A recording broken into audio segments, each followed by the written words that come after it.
Hello everyone, welcome to the first live stream on the Aman Talks NRL SuperCoach YouTube channel for 2024. Hope you're all doing well on February the 18th, Sunday evening. Great to see a few of you already in the chat, and I have to get back into the swing of live streaming. It's been a while. I've done a few recorded videos, but gonna have to warm up the voice, it took me a few minutes to remember how to actually do all the settings and stuff, but fingers crossed there's no issues for this particular stream, but great to see already some people in the chat. Obviously, do let me know.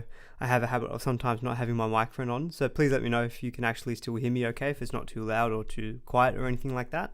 But great to see some of you already in the stream chat. Oz Sam saying big capitalized yes, absolutely yes. Footy is back for the week. Aaron says, finally, have some questions after this week's games. That's the point of the stream. We'll definitely get into you guys' questions. Ian Johnson, welcome back, big dog. Good to have you live again. Can't wait to see the hair, brother. And there's a few comments already coming in about the hair, of course. Now, people who are watching, if you're potentially a new viewer, you probably have no idea what this joke is. But supposedly I have nice hair. And so people like to comment on it. So appreciate it, guys. Thank you for the kind hair comments. Hair routine hasn't changed. If anyone is interested in knowing, it's still leave-in conditioner, not minimal shampoo conditioner, just leave-in conditioner spray. It's all you need. Can't wait for some discussion from Flair Best Cricket. 404 error page, great username. Current of Fade, we'll definitely talk about him. Poolman, great of the community as well. Mark Lawless, great to have you back, mate. Still going Pappy over Turbo. Can use the extra cash in other positions. Yeah, we'll definitely talk about Pappenhausen. Obviously, he played this week, which was great to see. Stream's good, thank you, Sir Fabulous. Benny G, let's go. Yes, absolutely, Benny G. I hope you like my shout out in the halfback video. I was trying to talk up Moses and Parramatta Eels, but look, we'll talk about my team. It's slightly changed as well from the first video that I made in the preseason. Not too many changes. I haven't tried to make too many mass changes. I've just tried to change a couple based on, my updated thinking. Who does your hair? Me, myself, and I. Only one person is involved in my hair. Obviously, apart from the barber, I do all the other maintenance myself. Welcome back, Aman. Thanks, Alex. Blake, let's go. Yeah, thank you guys. Really appreciate it. It's great to be back as well, talking live stream. It's so much better. I'll tell you now, it's so much better doing live streams than it is doing recorded videos. During preseason, I feel like the recorded videos is kind of the way to go, just to kind of have it there and people can watch it at their own leisure and time. But the pain of editing is a pain sometimes. Live stream is good. I don't really need to edit. Just kind of go free flow. Yeah, much prefer it. But so I think, guys, look, we've spent a couple of minutes already. Get your questions in. We'll talk a little bit about what happened this week in the trials. I haven't fully gone through all of the position by position breakdowns. I've been a little bit slower this preseason, just had more going on personally, moving houses and whatnot. So that just requires a bit of extra time to, move furniture around and all that fun stuff. So haven't been able to be as quick on the preseason content for those position breakdowns. I have actually already recorded the 5-8 video. I did that on Friday before all the trials were done. My main reason for thinking was that I don't think 5-8 is a position that's going to really get impacted by trials events too much. So I've recorded that on Friday, but I'll be looking to edit and publish that probably on Tuesday or Wednesday. And so there may be some comments in there that may be slightly out of date. There are some references I have to the likes of Aiden Caesar, Carl Flanagan regarding goal kicking. We got some updates about that over this weekend. Those kind of comments may be a little bit outdated, but more or less the general stuff on, the Dylan Browns and stuff should still be relevant. But we'll get to all your questions. Maybe just before that, I'll quickly run through my updated team if that's what you're interested in it. And then after that, we can kind of go through some questions. So a couple of things that have changed from my very first team that I put up on the channel I think a week or two ago. So hookers have both changed. So I think I'd started with Harry Grant and Jaden Brayley. So a bit of a change there. Brendan Hands has come in for Jaden Brayley. Brayley's picked up a bit of a hamstring niggle, and it seems like he's potentially also a doubt for round one. I think that just kind of is enough to deter me. Plus, in combination with Brad Arthur coming out and saying he only wants his hookers to play 80 minutes, and it looks like it could be Brendan Hands at this point. I'm happy to start with Brendan Hands, I think, at this point. And to make other moves in my team, the main one being Mitchell Moses, as I talked in detail in the halfback video. Originally, I was keen on him, but just delving into the numbers and thinking if there's going to be other stuff I need to fix up in my team, I probably already want to have Nathan Cleary locked in. So he's come in and I had to make some money. So one of the ways I made money was downgrading Harry Grant. I kind of looked at it as, look, what's the combination better of Harry Grant and Mitchell Moses, or Cleary and Marshall King? Kind of opted for Marshall King. Although, to be fair, in the Dolphins game today, he did feel a bit quiet. Like, the Dolphins attack was looking good. Titans defense was actually looking pretty good as well. But Jerry Marshall King, I didn't really see him get up to too much today. It's a trial though, so we'll wait. We'll kind of hopefully get more insight in the next week's trials as well. But for the time being, I've gone Marshall King as I thought him the next best dummy half. We'll talk about Api Coruscant as well. I'm sure at some point during the stream we found out that he's goal kicking, and that was with Aiden Caesar on the park as well, and that is a big change. And I didn't really talk about Coruscant at all really in my hooker video. I felt like I didn't want to make the video too long. But in hindsight, I should have talked about him, especially when he was goal kicking from last year. But you could see an extra 8 to 10 points in his average just due to goal kicking. If you think the Tigers are going to at least still score maybe between 2 and 3 tries a game, despite them maybe leaking a few, they still may score a couple. So Coruscant definitely does become a viable consideration, and he could be one in the hooker spot. Ads are on. Okay. I did have ads on, but I thought I changed it to be not actually occurring that much. So let me try to tweak with that. I'm not even sure if I can change that midstream. Sorry, Ian. I'm not sure if I can change that. Let me see.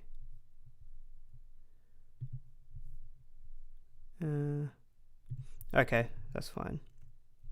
Okay, that's right. I fixed it up. So basically, I think, Ian, what should happen now is I have the ability to put on ads when I so choose, but I probably won't be putting ads on until the stream's finished. But yeah, so that's currently the change in my hookers.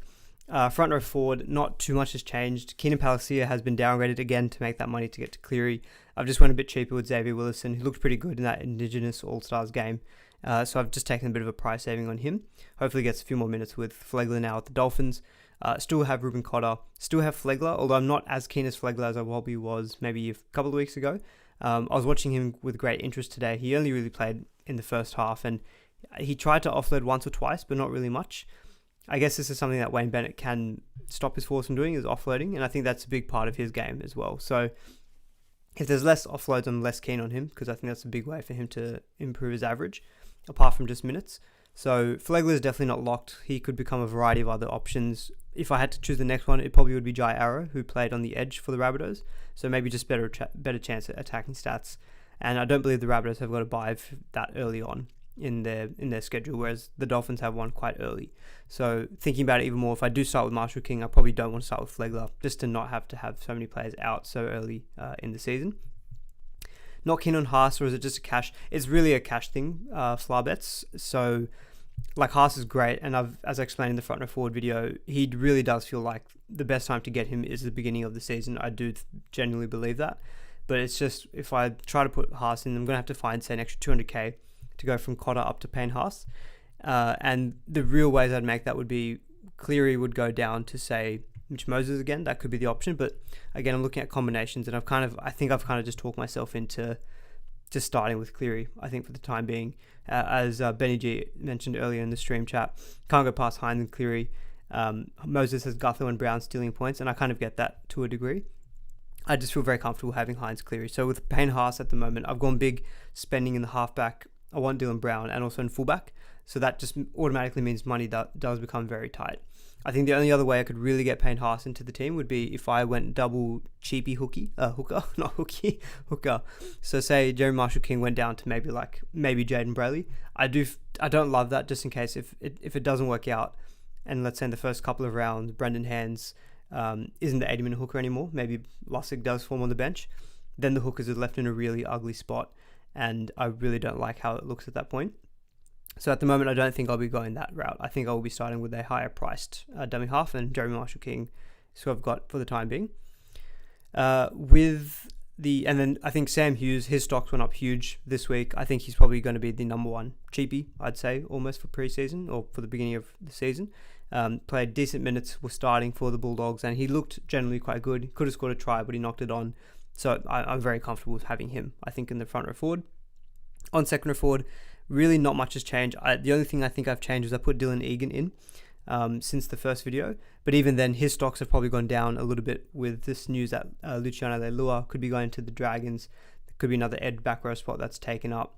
And then he may only get a bench spot. So even Dylan Egan, I'm not so sold on. Even Tallis Duncan to an extent, like he kind of just played a bit of a middle role for the Rabbitohs. But the other four I'm pretty keen on. Like Sean Lane, I think I've spoken probably enough about him. Pretty much locked. If you haven't seen the second row forward video, of course, I recommend watching that as well. I go into a lot of detail about all of these mid-range options, and I do give my best to do kind of a ranking of them.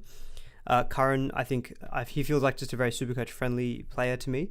I'll admit I haven't been able to watch like every minute of every trials game this week. It's been a bit of a hectic week, but I did watch at least the KO minis for all the ones that I missed. So I didn't get a lot of Curran, but it's so easy with trials. You have this narrative of either it's a trial, so it doesn't matter, or it's a trial they've done very well. I'm going to buy into the narrative of them. You can easily flip the script, but Curran feels to me at the moment pretty safe. I think he's generally a good Supercoach scorer, and so 421k, I think I'm fairly certain on him.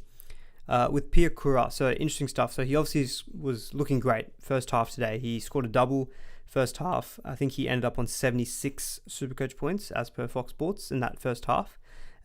So he does, and he pretty much summed up how he operates in Supercoach in that first half, where he doesn't have the best base stats. I think he only had maybe 12 or 13 in base in that game, in that first half, I should say.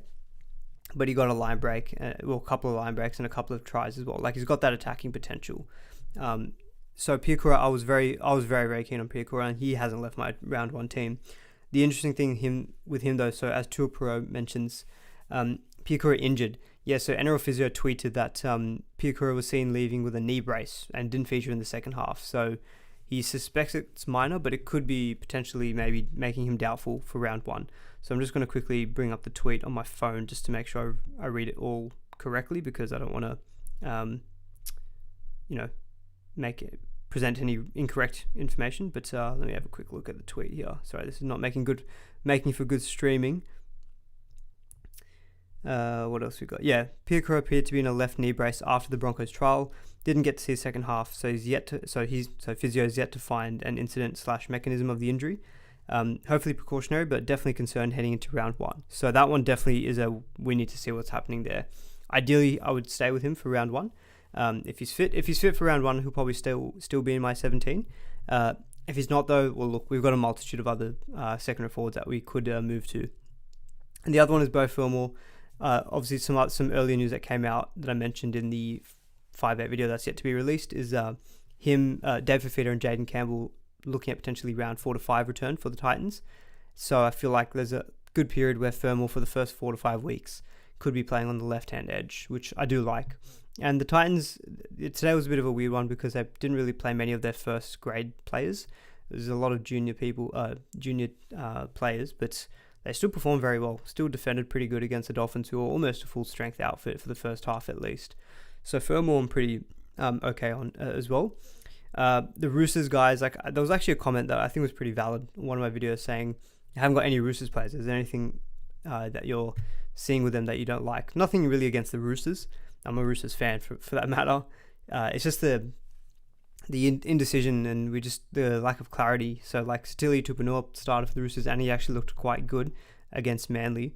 You had Sue Wong come from the bench. You had Angus Crichton coming from the bench. Like the waters are still just as muddied. So like I haven't really dabbled with I think any of the Roosters. I think I just need to wait for more information on that one. That's kind of my second row. The halfback is pretty self-explanatory. But I'll take this question from Tuapuro. I do think it's relevant. But before I do, let's see if there's any other nice comments in the chat, people who've just joined in as well. We've got love the content and the hair. Thank you. Great to have you back, Amon. Team would be lost without you. Thank you, Alec. Really appreciate that. Hopefully I have a better season this year. The last couple of seasons have been a bit meh. So I'm hoping my goal this year would be top 1,000, but let's see how we go. David, yes sir, let's go GOAT, another year. Calling me the GOAT. Thank you, David. Do appreciate that. But yeah, great to see a lot of regular names. Oh, and Alex has gifted 10 Amon Talks NRL SuperCoach memberships. Thank you so much, Alex. You've replaced Tom J. Tom J was just the man last season for gifting memberships. I literally had credit emoji specifically for him because he was just gifting 50 memberships a week. But Alex, you've taken his place for 2024. So no, I'm not gonna say you have to do that every week, because Tom J was a bit of a madman when it came to that. But no, appreciate that kind generosity. Everyone give a big shout out to Alex in the chat. Yeah, so the question from Tool Pro was, thinking Nico and Cleary combos too much money. Who is a good downgrade option for Cleary? Look, as I kind of had originally in my preseason team, I do think it's Mitch Moses, and it's just mainly draw. Doesn't have a bye, I think, until it's either round 8 or round 9. Fairly good matchups, like he's got the Bulldogs in round 1 and he's got the Tigers in round 4. I feel like if there's any guy that you're going to not have Cleary for, it's probably going to be Moses. I guess the other option could be Sam Walker. So I wasn't too keen on Sam Walker in that halfback video. He looked pretty good against Manly over the weekend. He scored a try. He was goal kicking. That was really good to see, because Suoli'i was playing, but Sam Walker was still goal kicking, so that is definitely encouraging. So Sam Walker is one who I think is definitely a consideration. I guess the thing with him is just Roosters' draw, not fantastic. They have historically been slow starters. I know they're very aware of that and that they're going to try to change it, but Broncos, Manly, Rabbitohs, and then Penrith in the first 4 rounds. Bulldogs in round 5 is good, but then it's Knights and then Melbourne. I don't know, I kind of look at that as, he could be good with the goal kicking, but I feel like you are taking a chance, and I feel like, at least with Moses, he's equally goal kicking, but does have a better draw. So I kind of feel like Moses is who I'd be leaning. Other guys like SJ have got a fairly tough draw. Cherry Evans, I feel like, without the goal kicking start of the season, I feel like he's probably not worth the price tag, because I think his average was bumped up by 2 really big scores at the end of last year. So yeah, kind of that's my general feeling on the halfback. It's a bit tough, really, to think on that position. All right, instead of going through my team in full detail, let's do more of your questions, because I figured that's the point of the stream. Let's find a question that we haven't taught. Ian, thoughts on Appy kicking goals? Yeah, let's talk about that. So Coruscant in the West Tigers. Who did they play today? West Tigers and brain fart. Completely mind blanked who they played. I can't even remember who that guy played. Anyway, West Tigers played someone and they won. They won today in the trial. Complete mind blank. So he was goal kicking, and this was with Aiden Caesar on the field as well. So was encouraging that Coruscant was kicking, even though with Caesar on the field. I did think Caesar was going to be the one to goal kick. Now, bye in round 1 isn't fantastic for the Tigers, but look, I think if you want to start with Coruscant, the round 1 bye isn't ideal, but I think it's okay in the sense that you've got hopefully someone like Brendan Hands who you can play for 1 week. And look, Hands has got Bulldogs in round 1. He can maybe get one attack stat, get you like 50, 55 points, and it's fine, right? And then you just you have Coruscant sub in from round 2. Draw is fairly good as well for Coruscant, I think, for the first 5 or so weeks. Like Raiders, Sharks, Parramatta, Dolphins, and Dragons. That's a pretty good run of games from round 2 to round 6. So if you're going to make an argument, well, if the Tigers are going to come out and maybe start scoring some points, and Coruscant's goal kicking to benefit from that goal, from that try scoring of the Tigers in that really good draw, it's a good time to have him. It's probably at the start of the season. So I like Coruscant from that point of view. I think after that round 1 bye, as long as you're okay with having to play someone like Brendan Hands in that week, Coruscant I think is completely viable, because I think the draw is good for the first few weeks. So we know Coruscant is more of a dummy half to get attacking stats. He's not necessarily a base stat heavy dummy half. His scores last season when he was goal kicking as well were really good, and he was pretty much always playing 80 minutes. So like between rounds 22 to rounds 27 from last year, he was goal kicking in all of those, playing 80 minutes. 120, 60, 61, 79, 48, 66. Like there are some really big scores there. And even if you take out that big 120 game, you're still looking at like low 60s to kind of low 70s, which at his price tag, I think he's 572k. You're getting some value there, because I think he's priced at an average of 56. So I like Coruscant. Like he has been a good Supercoach option in the past. I think 2020 he averaged 66. So like he can get it done.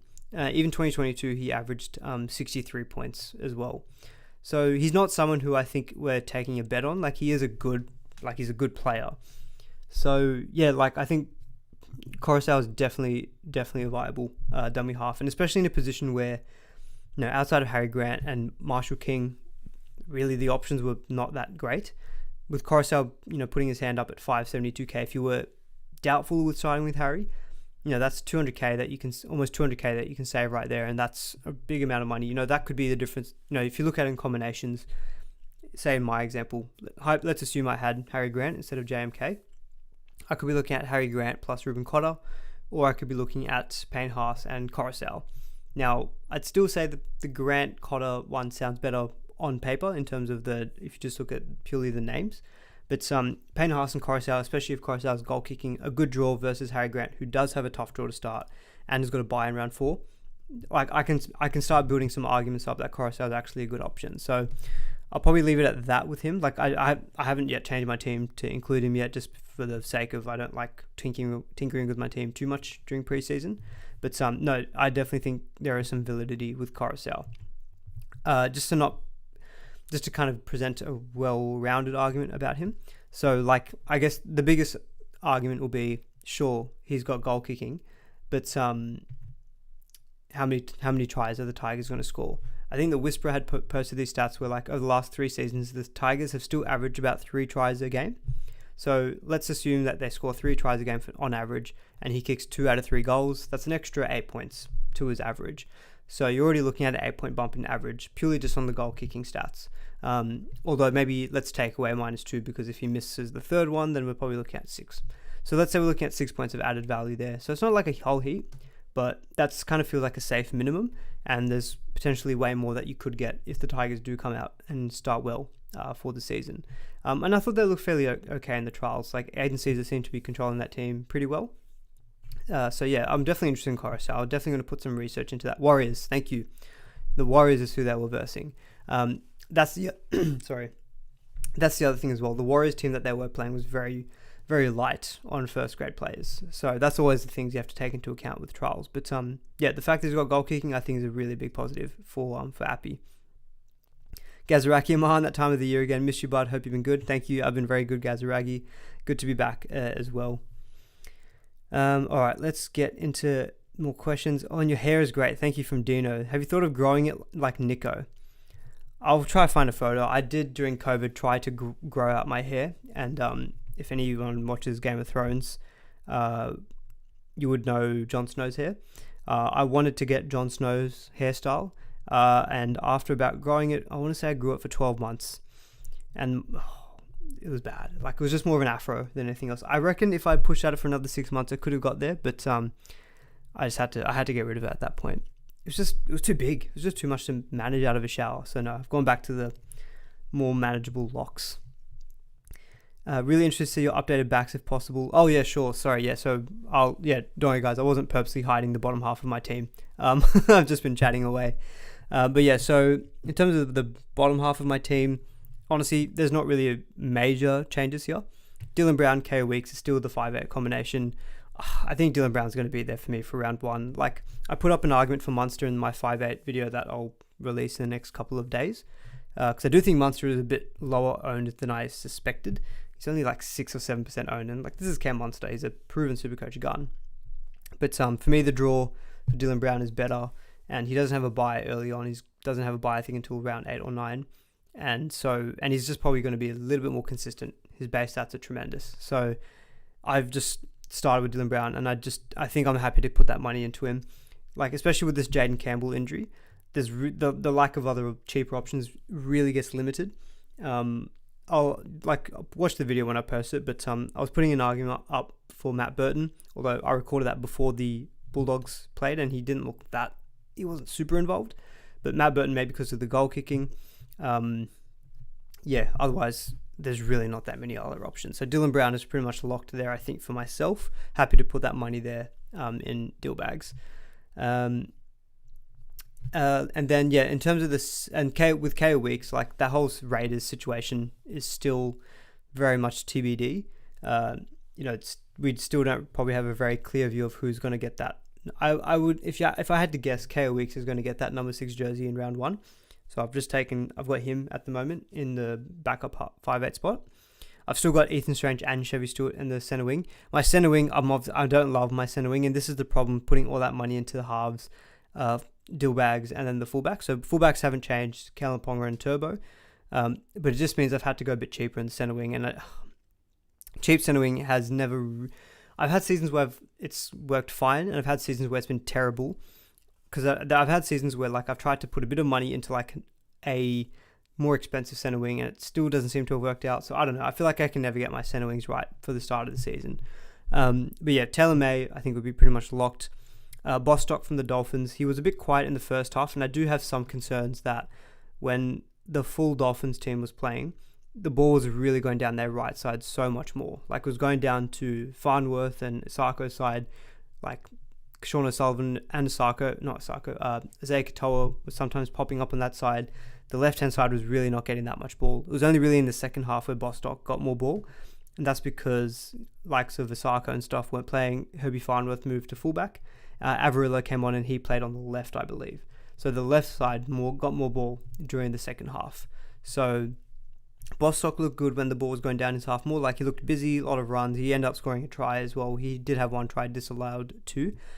I'll probably start with him anyway because the Dolphins have got a good draw, and if he looks like he's starting, he's 315k, but he doesn't seem like a slam dunk, but still could be a decent option. The new ones are Drew Hutchinson, Bronson Cherry. Is it Cherry? I don't even know how you pronounce it. But the only reason I've got him in there at the moment is I had 346k to spend on a center wing, and it was either him or Tom Eisenhuth, so I've just put him in for the time being.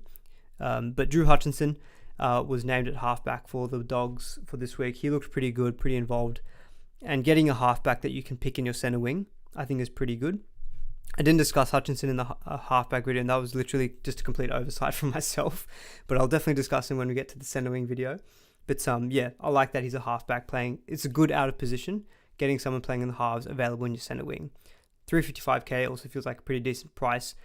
When he was at the Roosters, he had some weird games where he just base stats like crazy numbers. Like he's a very busy player. That's kind of how I would describe him. Like I'm looking at some of his games from last year. Like he had a game in round 24 where he scored 130 against the Dolphins playing at halfback, and he based 50 base and playing halfback is mad. And then the game after that, 80 minutes at halfback, based 44. Like those don't look like very sustainable numbers, but look, there's probably enough evidence of like he's a busy guy, he likes to get involved, make lots of tackles. I'll take him for round 1 in my center wing.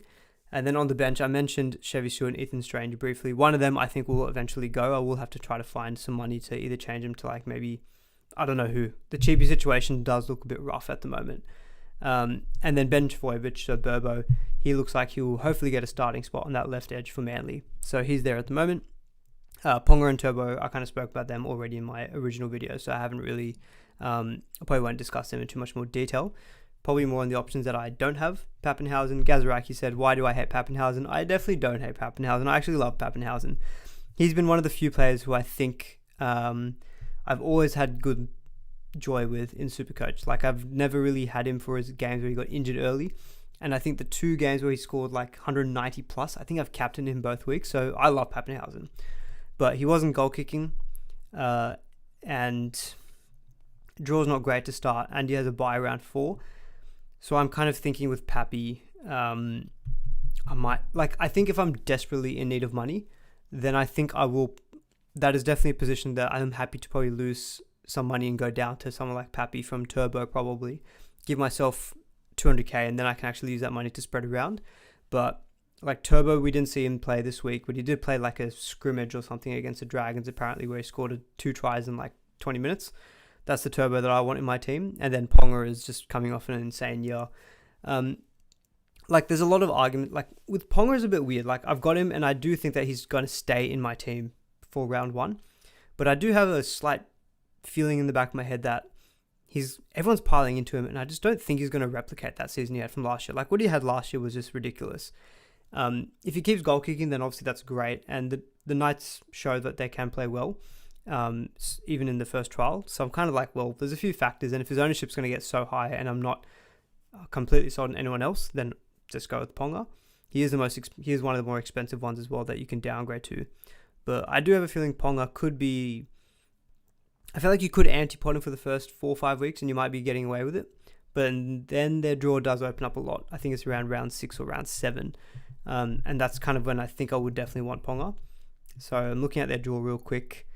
to be fair, some of the games at the beginning are not actually that bad. Raiders and Cowboys, then they've got the Dragons around 5, Bulldogs around 7, Dolphins around 8, Tigers around 10, Titans around 11. Yeah, look, okay. Those are the reasons why I wanted Ponga in my starting team, because he's a lot of money and I probably will want him eventually very soon at some point during the first kind of period before Origin. So that's why he's in my team. But that's generally my team at the moment, not too many changes. I will do another team video at some point when I've had a bit more time to flesh out some other positions and stuff. But yeah, that's it for the time being. All right, let's get more into your questions. I think we've gone into that quite a bit. We've already done half an hour as well, so we'll spend the next half an hour solely on your questions. All right, let's see some questions. Toby, hey mate, let's go. That's it. Can I see halfbacks? Yep, we've done that. Hey, Toby said, hey, just letting you know you're a great guy. Thank you. I appreciate that a lot. Really enjoys his rugby league. Can I get a shout out to Connor from Lane Cove Golf Club? Shout out Connor from the Lane Cove Golf Club. I hope you hear the shout out. No worries, Toby. Happy to do that. Thoughts on Burbo? Yeah, Nathan, just the thoughts with Burbo is that it looks like Schuster just doesn't seem like he's got his full fitness. Like he's, I think he missed the first trial due to lack of conditioning and fitness. So I just kind of feel like Burbo's going to get that starting left spot. Manly got a decent draw. The left is good. Turbo may help feed him some attacking stats. And he's 277k. So yeah, I'm happy with Burbo just as a cheapie. We're desperate for cheapies. We are desperate for cheapies right now. I don't love the cheapie scene at the time being. Can you stop bragging about your hair? I'm feeling very attacked. Sorry, Benny. Sorry about that. You putting for 3 Raiders cheapies. Yeah, so just on that. Haven't really tinkered around too much with the cheapies, but I do think that one of them will go. Like, I think Chevy Stewart is likely to stay for me because it looks like he'll get that fullback spot. I think Ethan Strange is probably the one who I will have to get rid of because I think he may play in the centres to start with, but Schiller looked really good for the Raiders. If he gets one of the Raiders centre spots, then Strange probably doesn't have a position in that team because Fogarty will come back at halfback. So I think the ones I'll be likely to keep is Weeks and Stewart, and I think Strange probably will eventually need to get out in my team. The problem is that I've got 1.4k at the moment. I just don't have any money to upgrade him to anyone else. So yeah, I do feel like soon enough I'm going to have to make some... I think one of the guns I'm going to have to cut. I don't think it'll be Ponga. I don't think it'll be Dill Brown. It's definitely not going to be Nico Hines. So I think the ones who could get cut would be maybe like Turbo to Pappenhausen. Maybe still even Cleary to like a Moses, Sam Walker. Or maybe Marshall King to Coruscant. But even that doesn't make me that much money. Cotter maybe down to like a Terrell May or something like that. But yeah, I do have a feeling in my stomach that I'm going to have to make a cut somewhere in the team. And yeah, upgrade elsewhere. Because I do feel like I've got a lot of cheapies and I don't think a lot of them are going to pay off, to be honest. Could Karaz be an option? I would love to have Karaz in the team. If you've listened to any other content or podcasts so far this preseason, everyone would be talking about how when he started last season, when he was fully fit and healthy, he just went guns blazing. I think his base power was like in the 50s plus. And what I liked about the Bulldogs from the trials this week was that a lot of their good attack went down the right-hand side, which is going to be Karaz's side. So I feel like Karaz is well set up to profit from that. And look, he's just a workhorse. Like he just non-stop carries, tackle busts, offloads, like everything you want in a SuperCoach player. So I think Karaz at his price is just north of 600k is a really good value option. He's probably the one who I would get if I was to pay up for someone a little bit more in my center wing. I did have a draft with him for a while, but had to change it quickly when I realized I probably wanted to have Cleary. But no, Karaz I think is a great option. Your team is solid. Thank you, Michael. Ponga is a healthy man's Pappy. Yeah, to be honest, yeah. Healthy man's Pappy is probably a good way of calling it. Yeah, he's healthy and he's goal-kicking fullback. We should agree now that Max King is a bum. Oh, certain content creators like Whisper and things will not like you saying Max King is a bum. I don't think he's a bum. Like, I think he's perfectly viable. Like, he's a good price. He's like 547k. The doggies don't have that many middles, and Max King I think will continue to get good minutes. I can see him being a kind of high 50s, low 60s averaging player for sure, and definitely make some money. Rodders, hey man, always love your work. Thank you. Got the same fullbacks. If I ever do swap, it might be from Turbo to Latrell, which will give me 44k to bolster the center wing.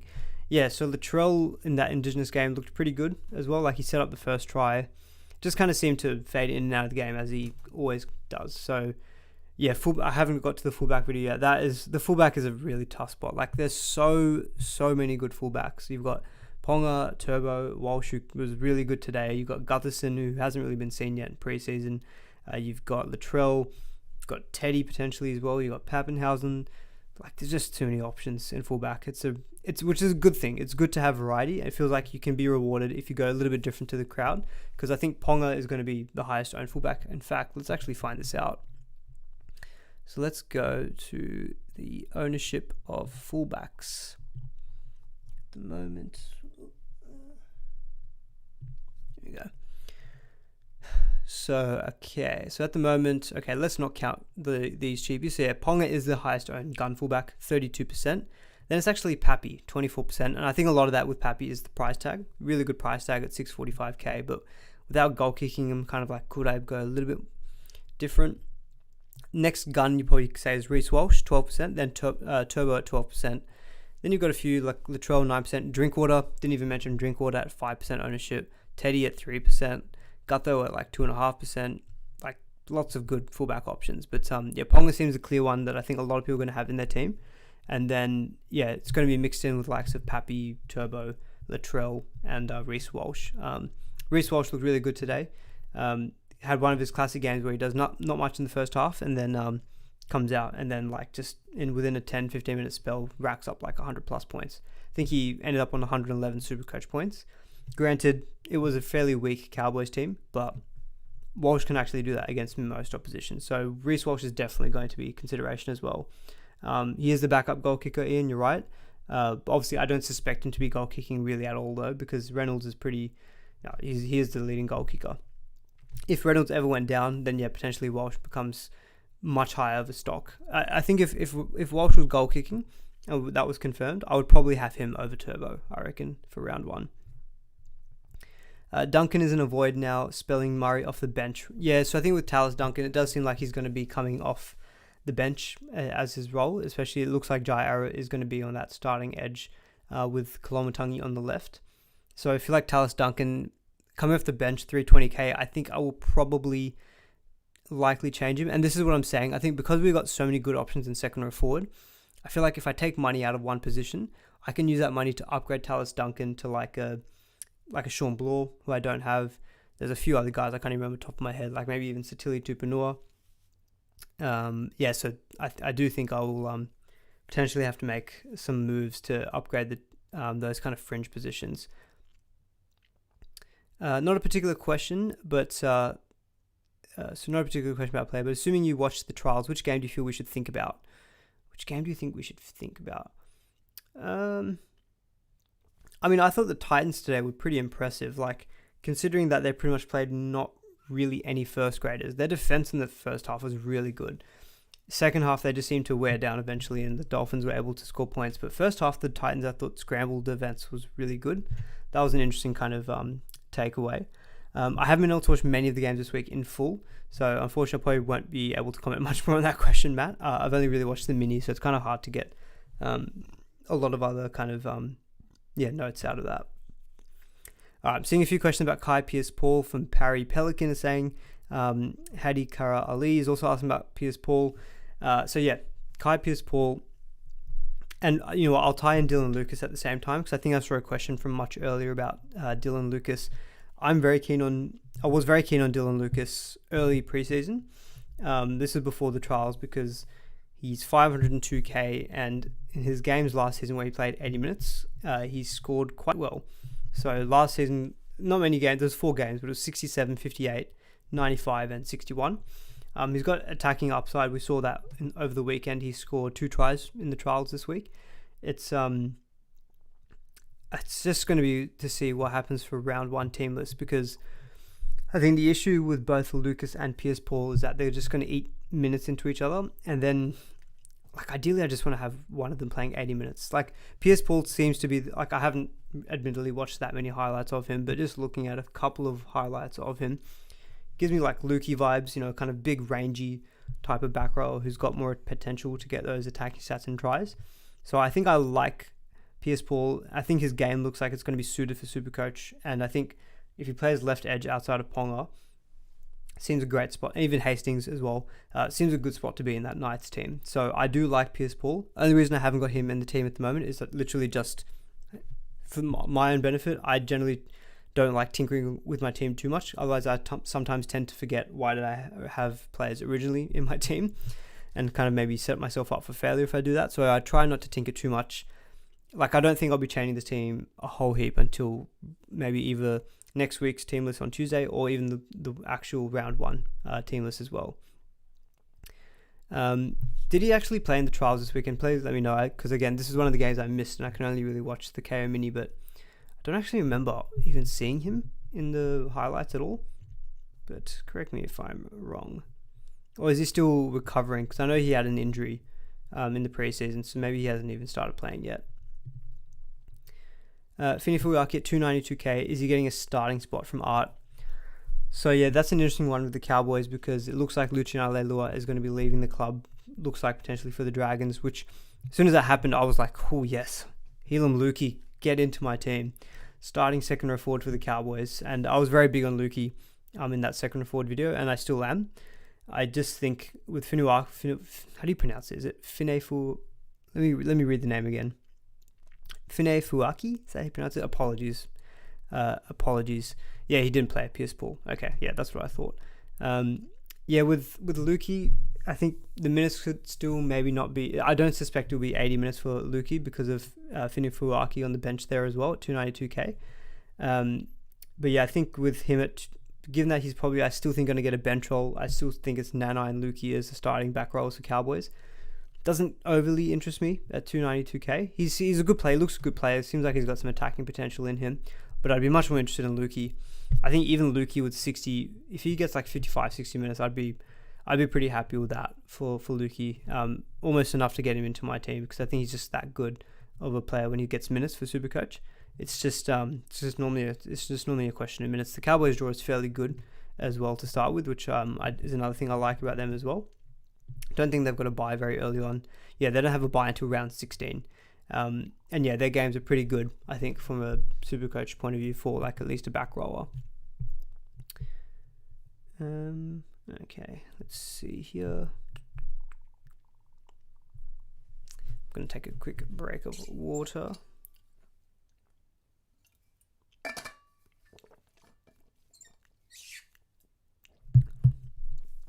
Am I entertaining Tedesco at all? Not really, to be honest. Not really. It's so weird that I'm thinking that with Teddy, when in previous seasons he's been almost like such a lock. The thing with him, I just think the Roosters draw is fairly tough, and I just look at some of these other guys who I'm going to back that age narrative. Like, Teddy is not at his peak anymore. He is a declining player, whereas I look at the likes of Walsh, Ponga, Turbo. These are still players who can go up. Pappenhausen, I don't know, I just kind of feel like there are players who've got better draws, better upside, that I'm willing to spend that little bit extra, especially in fullback. So yeah, Teddy at the moment, I don't think will be going into my round 1 team, but that could be blasphemy. That could be blasphemy coming from the Roosters fan. The Roosters fan who has no Roosters in his team. Let's count Drew Hutchinson. He used to be a Rooster last year. Thoughts on Dearden? Yeah, so Jeff, I'll as I've mentioned a couple of times, I've recorded a 5.8 video. I just need to edit it, and we'll get it out into the channel in a couple of days. Not overly keen on Dearden. Main reason for that was he had that really, really big score last year of 179, in addition to 2 other good scores before that in the Origin period last year. And I feel like that just kind of has bumped his overall average and is not really reflective of, I think, what he'll get you on just a kind of game-by-game average. So I think his average without just the 179, if you just take that one out, keep the other 2 big scores, I think his average was 52.5. But I think because of that really big score, his average became like 58, I want to say. So it just feels like he's not going to really, I don't think he's going to offer like great value. Like the last 2 seasons, he's averaged 58 in both years. So I kind of feel like that's maybe what he is. Even if he gets to like low 60s, you're getting 4 points of value, but is it a whole heap? Like, I don't know. Like, he's obviously got some upside because he has scored 179 before, but yeah, I know the draw is good, but just my gut kind of tells me he doesn't feel like a SuperCoach option. I know that's not really the best reasoning, but that's kind of all I've got at the moment. Lucas killed it and got a double. Look, Lucas, I was very interested in Lucas. If he gets a starting spot and there's like no sign of Pierce Paul, like I think he's probably one who I'd be happy to try to build a bit more bank and get into my starting center wing, because he's kind of like a throwback to your classic old school fantasy and Supercoach where you've got a second row forward who can play in your center wing. When I used to play NRL Dream Team or fantasy, like way back, we're talking like 2010, I still remember having Ben Lowe from the Rabbitohs as like my secret in my center wing, because he was playing lock or something for the Rabbitohs and was just scoring like back in fantasy days, like 50 plus points, which was at the time a lot of points. So yeah, bit of a throwback in Dylan Lucas, but yeah, I'm very keen on him. Let's see if we get some more news about Pierce Paul as well. It does feel like eventually those two may minutes share. Is there a case for waiting for Hines and Cleary price drop, stacking the center wing first 3 rounds? So this comes from Hannah. So I think with Hines, probably not worth it. Main reason for Hines is that I don't think there's a good chance Hines won't go down in price when in his first 3 weeks he's got Bulldogs and West Tigers. I just look at those as games where he can literally go 150. He played I'd say he was fairly quiet in that Indigenous All-Stars game, but I think he still managed to rack up 72 Supercoach points. Speaking of Trindle, in that game looked really good, but there was some talk that Trindle may have been potentially injured after that game. But Trindle was actually also really, really good on the Indigenous All-Stars game. But yeah, with Hines, he's just that type of player who I just don't want to not have when he's versing the likes of Bulldogs, West Tigers, and then even Raiders in round 4. So I look at him as thinking, I don't know if he's really going to drop in price that much. Cleary, I can see the argument a little bit more. When I looked at his average against each of his opposition over the first 10 rounds, it was like an average of 74. So if you assume, let's say looking at Cleary's draw, assume you want him by round 7 when he's got the West Tigers at home. Then I think if you want him in round 7, you've got 6 weeks that you need to navigate. So there will be 3 price changes. And if he averages 73, I'm actually just going to do this on the fly. This is using NRL SuperCoach Stats price change calculator, which is an amazing website. Let's say he averages 75 for the first, I don't know, let's say he just averages 75, and let's see what that will assume. So basically it assumes that by round 6, if he averages 75, his price would go down to 750k. So he could go down by 150k if he comes out and averages 75. So there is some chance of him to go down in price, and it just then banks on the guy that you've chosen in the meantime to close that gap a little bit. I feel like with Cleary, it's more of a person that you can get the head on, that you can take on versus Hines. I didn't get that. Oh, shut up, Siri. I'm not talking to you. I hate when Siri does that. Hines, no, I don't think there's a case. I do think there is a case for Cleary. Just remember that obviously, especially if you're looking to stack your center wing, that's going to mean you're going to be burning multiple trades to get the money out of your center wing again to then put it back into Cleary. So that's just the only thing I'd consider. But it does feel like there's some validity in doing that, Hannah. It just depends, again, risk appetite. Are you okay to start without Cleary? Aman the GOAT. Thank you, Sticky Nicky. Drinky a pod. Drinkwater is definitely a good pod in your fullback. I think one of my early drafts had him instead of Turbo, but then I think I needed 20k or something, so I went from Drinky to Turbo. But we looked at the Cowboys draw. It's pretty good on paper, and doesn't have a buy until round 16, which is great. So Drinkwater could be a good option to start the season. Hopefully we see some good things out of him in the trials next week. Kind of reserving judgment on a lot of these gun players because we didn't see a lot of them this week. But I think if you are going for a pod fullback, probably Latrell. When I say pod, I probably mean less than 10% owned, and that would be Drinkwater and Latrell. I think I'd still slightly lean Latrell just for price saving. But because Drinkwater is quite expensive. He's like 850k. Drinkwater is definitely, I think, a good option. Am I getting Tuivasa-Sheck after today's performances in my team? That question's from Stefanos. I don't think I'll be starting with Tuivasa-Sheck. Now, he did look good. He didn't really roam with the whole field that much, but he had some great works, great tackles in defense, kind of good one-on-one tackles as well. I don't know. I feel like are we just buying into him because of the name? Probably. There's probably some of that in it. he is obviously historically a great gun player. So his last average was 67 in 2021, and that was when he was playing at fullback. Prior to that was 59.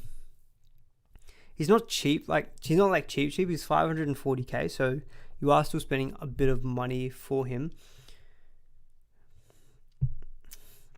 I think if you're spending a bit more money in your center wing, I know 70k is not a lot. 70k is not a small amount of money, but I would prefer going to the likes of a Hammer Tabuai Fido because of the really good draw, or maybe a Karaz. I think Karaz is probably better set up to get Supercoach points, given that he's a winger, takes more runs, more tackle busts, and things like that. But Tuivasa-Sheck, obviously the name he's great, and he did look good today. But I don't know, he felt really good in defense. Attack, maybe not. Maybe I didn't notice it as much. And the Warriors do have a fairly tough start to the year as well. Like we're looking at Sharks, Melbourne Raiders, Knights, and then Rabbitohs before Manly as well in round 6. So I mean, it's okay. It's not terrible. But yeah, I'm kind of looking at him as though like I'm happy to wait and see. And if he comes out and kills it, then maybe he's one who I look to move for. But at the moment, I don't have the team budget to get him in anyway. And I can see a point. You can see him getting a lot of assists to Montoya. It looked really good on the eye today. Yeah, totally get that argument. I guess what will be interesting to see is that last year the Warriors, and this is actually something I've been thinking of doing, is like putting together like a try scoring map. But very clearly last year the Warriors were completely right side dominated. SJ to CNK to DWZ was the combination that worked for them so well. With Tuivasa-Sheck back, they could go less to that right hand side and could start going to the left a bit more. If they still were using the right-hand side predominantly, then that obviously that reduces Tuivasa-Sheck's appeal a little bit because you won't get as many of those kind of bigger attacking stats. But yeah, one to monitor for sure. First 5 weeks usually means that games are based on defense, usually not many attacking points for center wing. Just keep that in mind that teams are keen to get stuck in and based on defense. That comes from Ian. That's a really good point. Generally, the point scoring is a little bit lower. That's why guys like Karaz are still really good options if you do want to beef up your center wing because he's got really good base power stats. Bulldogs could score 6 points and he still may come out of that game scoring 65 points because he's taken like 30 runs and got a few tackle busts and offloads and he's just base powered his way to like 55, 60. Like he can very easily do that. So those are the kind of center wings that are okay to get even when there's a tougher draw or when teams are just not scoring as many points as well. All right, we've been going for 54 minutes. We'll go for another 5 or so minutes, and then I think we'll wrap it up there. But we'll keep taking your questions until then for sure. We don't really need to speak much more about my team. Just trying to think about, was there anything else from the trials that was worth pointing out? I guess one thing was Dom Young. So he got taken off during the Roosters game. Originally, seemed like he was going to be okay. But NRL Physio actually tweeted out not that long ago before the stream started. I'm just going to find the tweet and read it out. But it's a pretty bad update for Dom Young. So, yeah, scans cleared him of a neck fracture, I should say. But they did reveal some ligament damage, which may require surgery. So basically, he's already been ruled out of round 1, and he could miss several weeks. So that could be that's a big shake-up, obviously, for the Roosters backline, given that Dom Young was brought in for them. Yeah, so that's really unfortunate for him. It was a pretty bad crusher tackle that he had experienced. So Dom Young is out, so that could mean a potential cheapie comes in the centre wing. I suspect it would be, you got Tupou Suoli'i, Billy Smith. I guess what could happen is Joey Manu, and actually what I think will happen is Suoli'i will just go to the wing spot. Tupou stays in the other wing, and then it'll be Billy Smith and Manu at the other centre positions. But yeah, so pretty bad news for Dom Young, but that probably doesn't mean anything. Probably maybe boost the stock of Suoli'i a little bit if he's playing on the wing, but if he's not goal kicking, if that's Sam Walker's, then that's probably something I'd again dock from Suoli'i's prospects. Valemei also looked good for the Cowboys. Yeah, from Quentin. Yeah, he just shout out to Quentin, obviously doing his own doing the FVL podcast. But yeah, Valemei just couldn't stop taking intercepts by the look of it today. The only problem with Valemei is that because last season he played limited games, but he did well in those games, he's like super, super expensive. Like he played 1, 2, 3, 4, 5, 6, 7, 8, 9. He only played 10 games last season. He averaged 66. So that's obviously one good thing. But he scored a lot of tries. He scored 1, 2, 3, 4, 5, 6, 7, 8, 9. He scored 9 tries in his 10 games. So pretty high strike rate for scoring tries. Don't think that's going to be sustainable. And he comes in this year as very expensive because of that. So I feel like he's probably going to be one that you're not going to see in a lot of teams for that couple of reasons. He's 671k. He's really, really expensive.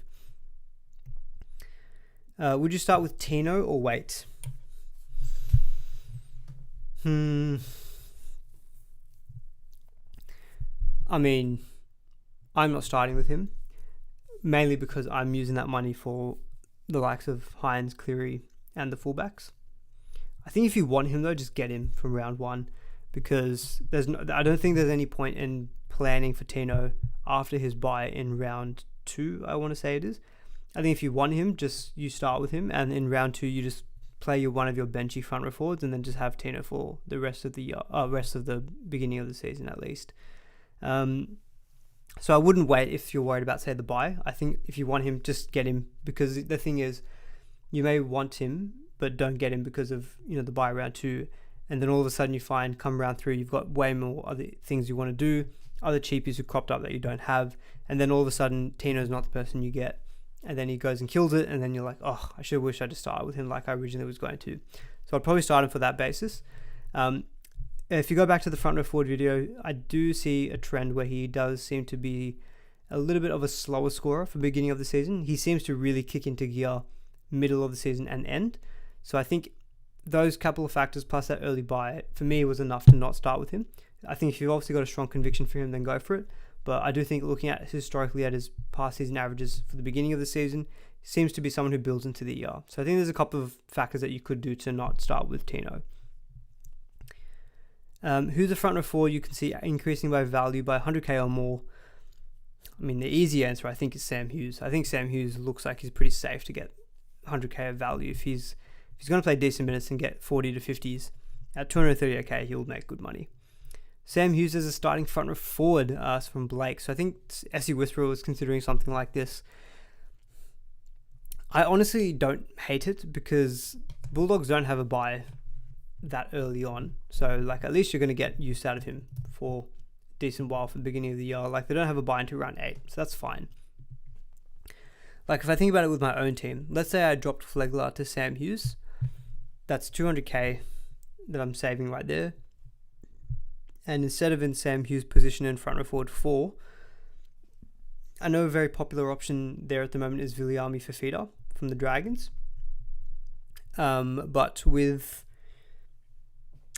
I just don't know if Fafita's going to get a spot in that 17 at the Dragons, given that they may get Leilua as well, who can play some middle.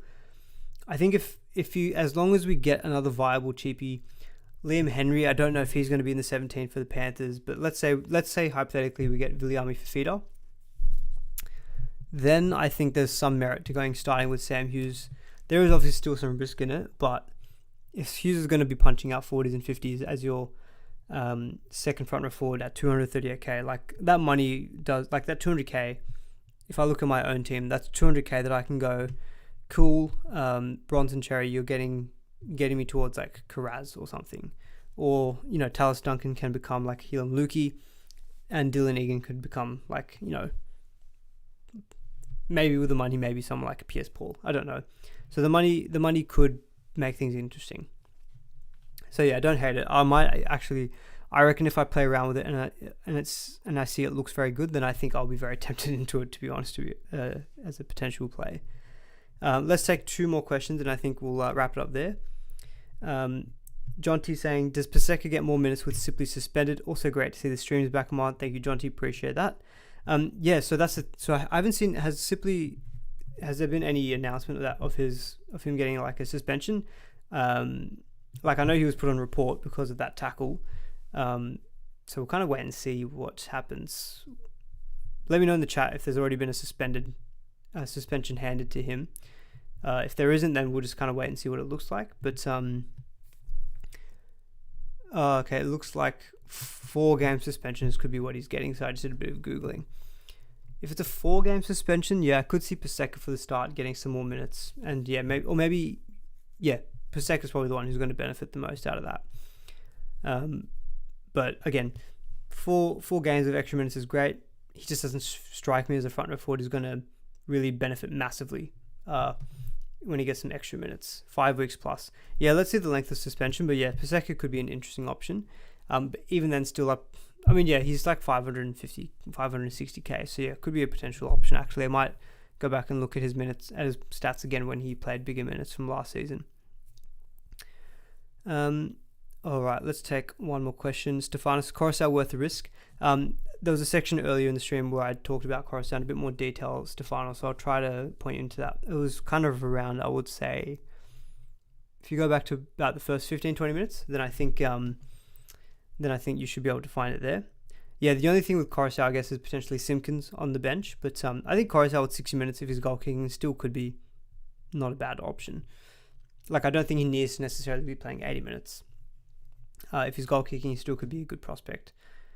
All right, guys, I'm getting a little bit tired. We are getting back on the first stream of the year, so a little bit rusty, getting back into the swing of it. But no, appreciate you all joining me today for this kind of Q&A stream / going through a bit of my team. I hope you all had a good week, enjoying some footy for the first week of the trials. Still plenty more to come, and do join the group league. I don't remember if I want to guess, the group league code is 673281. Actually, why am I guessing? I can literally just show you. So stupid. Here we go. No, that's the SE Playbook one. My bad. Silly me. How do I find my own league? Is it this one? It must be this one. Yeah, here we go. 673281. That's the league code for my league if you want to join it. So yeah, if you want to join that, there'll be some prizes on offer actually for that one as well. So do get joining into that one. My girlfriend realized I watch your streams in the shower and now she thinks I'm a freak. Should I leave her? Yes. Nothing is more important than me and NRL SuperCoach. Not even your partner. So, yep. Megalodon, that's your answer. All right. On that very positive and uplifting note, I'll leave it there, everyone. Thanks for joining me, and we'll see you all for more streams very likely during the preseason. And have a good rest of the evening. Cheers.